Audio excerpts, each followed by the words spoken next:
It's that time of year again. We are just 24 hours away from Pokemon Day 2024. And if you're a Pokemon collector, enthusiast, or just a fan of the franchise, you know how exciting Pokemon Day can be.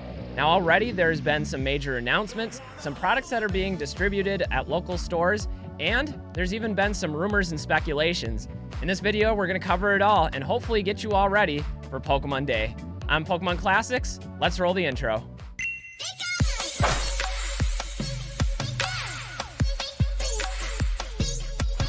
Hey everybody, what's up from Pokemon Classics, reminding you that the classics never go out of style. Now as you know, Pokemon Day comes once a year. It's on February 27th, and it's the day commemorating Pokemon's anniversary.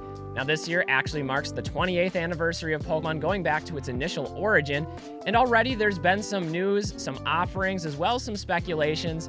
Granted, there's going to be a lot more on the way, especially tomorrow once the official Pokemon Presents actually drops. But in this video, I wanted to cover 3 specific events, as well as dive into some of the mystery that's still remaining. First of all, we'll talk about the Time Magazine Kanto collection of covers. Bit of a tongue twister there, but a really cool event, really cool product that I'm hoping to get my hands on.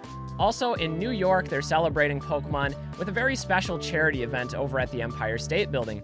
Lastly, have we seen the reveal of Worlds for 2026? That's a possibility, at least based on some of the articles in recent news sources. Anyway, before we dive into any of that, let's take a look at what we do know about the upcoming Pokemon Presents video coming out tomorrow on Pokemon Day. So, for those of you that are unaware, the Pokemon Presents video is a type of video update for the entire Pokemon company, and I like to liken this to a sort of State of the Union address for the Pokemon franchise, covering just about everything, whether it's their media and game releases, trading card game updates, merchandise, or collaborations, you name it. But anyway, this year's Pokemon Presents, just like previous years, will be happening during Pokemon Day. That's Tuesday, February 27th, and it'll be premiering here in the United States at 6 a.m. Pacific time. So there's likely to be a lot of interesting updates, perhaps as well some surprises. In fact, looking back at last year, there were quite a few highlights to cover, one of which was the official announcement about Worlds 2023, both the location as well as the dates. Now this was a really exciting Worlds because it was at Yokohama, Japan, taking it all the way back to the birthplace of Pokemon. So I know there was a lot of enthusiastic trainers, supporters, and enthusiasts out there in Japan.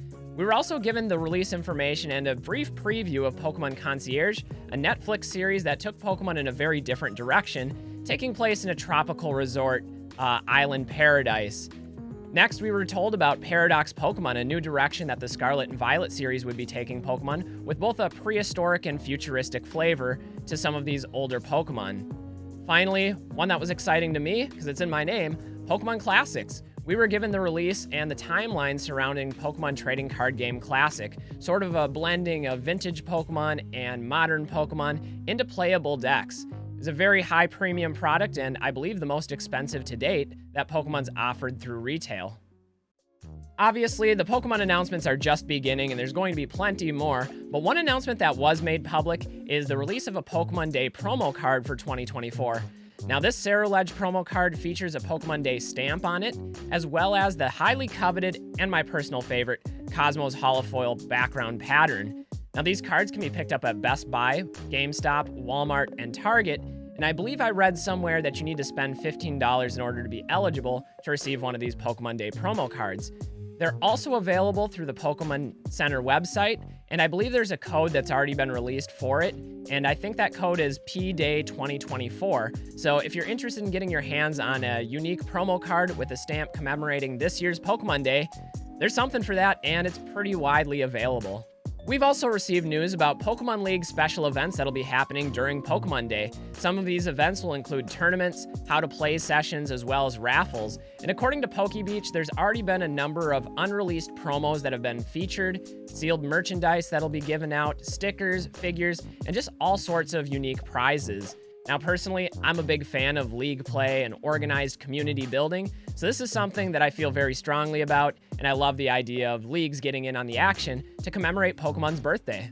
Anyway, you guys will have to let me know what you think about these Pokemon Day promo cards and some of these league events down in the comments below, but like I said, I'm a big fan of them both.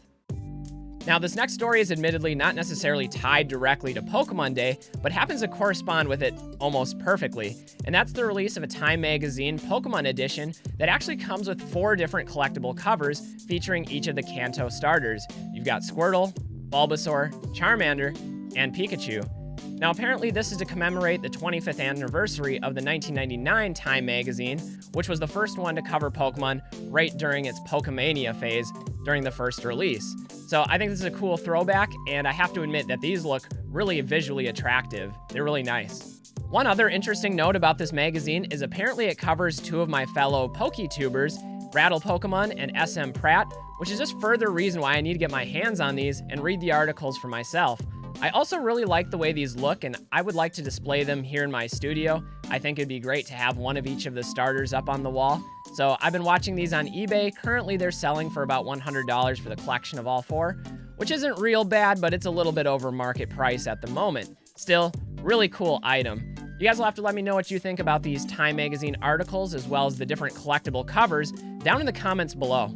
Next, let's take it to New York City and to the Empire State Building in kind of a strange collaboration, but also unique charity events for Pokemon.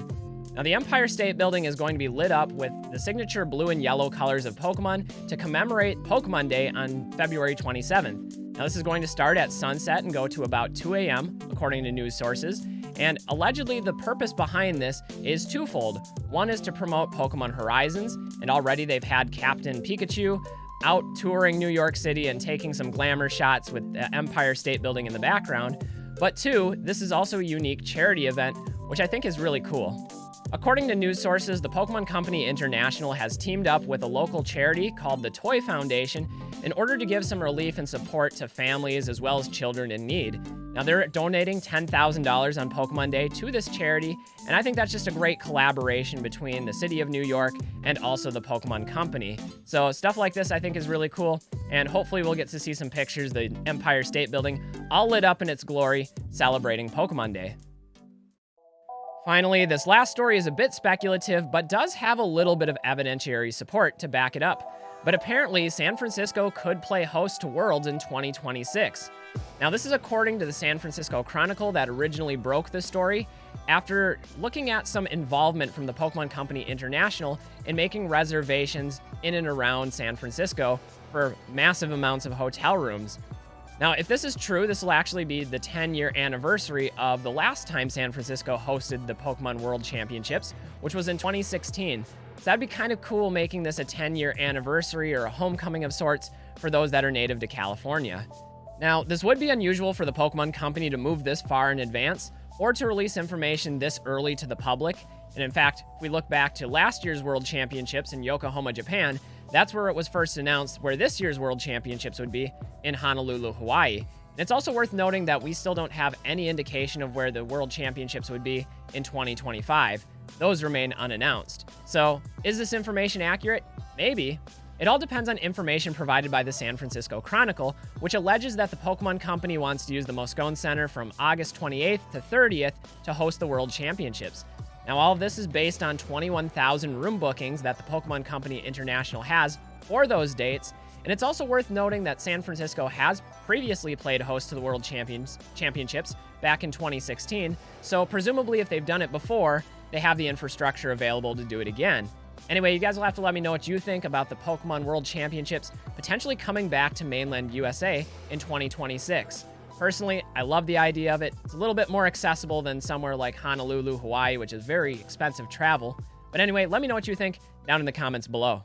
Well, guys, we are just 24 hours away from Pokemon Day and all the official announcements dropping, but I wanted to drop some speculations of my own here at the end. This is really more of a wish list, actually, but hey, we can all indulge once in a while, right?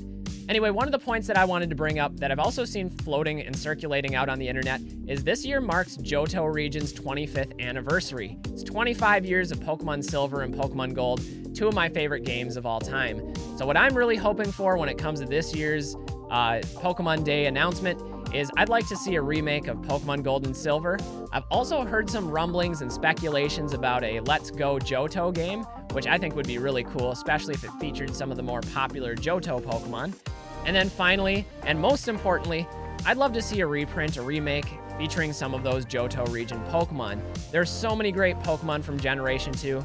It's my personal favorite generation. So if we could get some of those in trading card game form, I'm all about that. So those would be my wish list. Those are my speculations. You guys will have to let me know what you think down in the comments below. Anyway, that's going to wrap it up for this one, everybody. I'm Pokemon Classics, reminding you that the classics never go out of style. I hope you all have a wonderful Pokemon Day 2024, and may all of your Pokemon desires and wishes be fulfilled tomorrow. Anyway, until next time, everybody, stay well and enjoy collecting. We'll catch you next time. Bye, everybody.